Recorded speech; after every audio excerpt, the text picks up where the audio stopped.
দিন যত গড়াচ্ছে ততই ক্ষীণ হচ্ছে যুক্তরাষ্ট্র ইরান শান্তি চুক্তির সম্ভাবনা। সবশেষ ট্রাম্পের চীন সফর ঘিরে ইরান ইস্যুতে বড় ঘোষণা আসার অপেক্ষায় ছিল বিশ্ববাসী।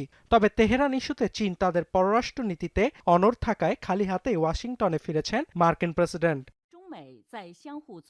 মার্কিন গণমাধ্যমগুলোর খবর, নভেম্বরের মধ্যবর্তী নির্বাচনের আগে ট্রাম্পের মাথাব্যথার কারণ হয়ে দাঁড়িয়েছে ইরান যুদ্ধ। কেননা যুদ্ধের প্রভাবে দেশটিতে মাত্রাতিরিক্ত হারে বেড়েছে গ্যাসের দাম।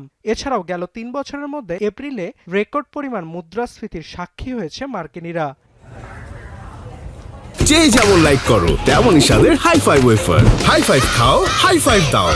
এ কারণে জনপ্রিয়তায় ব্যাপক ভাটা পড়া ট্রাম্প দ্রুত ইরান যুদ্ধের সমাধানে মরিয়া। তাই ফের আলোচনার টেবিল ছেড়ে ইরানে সামরিক অভিযান চালানোর পরিকল্পনা করছে ওয়াশিংটন। মার্কিন গণমাধ্যম নিউ ইয়র্ক টাইমসের খবর, ইতোমধ্যে তেহরানে নতুন একটি সামরিক অভিযান পরিচালনার খসড়া প্রস্তুতিও সেরে ফেলেছে পেন্টাগন।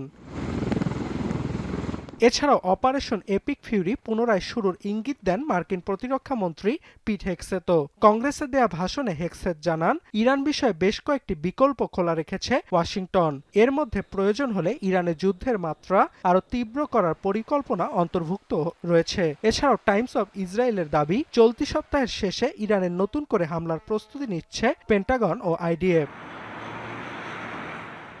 ইরানে ফের হামলা শুরু হলে দেশটির সামরিক ও অবকাঠামোগত স্থাপনাগুলোকে টার্গেট করবে যুক্তরাষ্ট্র ইসরায়েল। এমনকি ইরানের মাটির গভীরে লুকিয়ে রাখা পারমাণবিক উপাদানগুলো ধ্বংসে বিশেষায়িত মার্কিন পদাতিক বাহিনী মোতায়েন করা হতে পারে, যাদের কাজ হবে ইস্পাহানের উচ্চমাত্রা সম্পন্ন ইউরেনিয়ামকে লক্ষ্য করে হামলা চালানো। এ লক্ষ্যে গেল মার্চে কয়েকশো দক্ষ মার্কিন সেনা মধ্যপ্রাচ্যে মোতায়েন করেছে ওয়াশিংটন। তবে এরই মধ্যে নাম প্রকাশ না করার শর্তে কয়েকজন মার্কিন কর্মকর্তা স্বীকার করেছেন, এ ধরনের স্থল অভিযান শুরু হলে ব্যাপক প্রাণহানির শঙ্কা রয়েছে।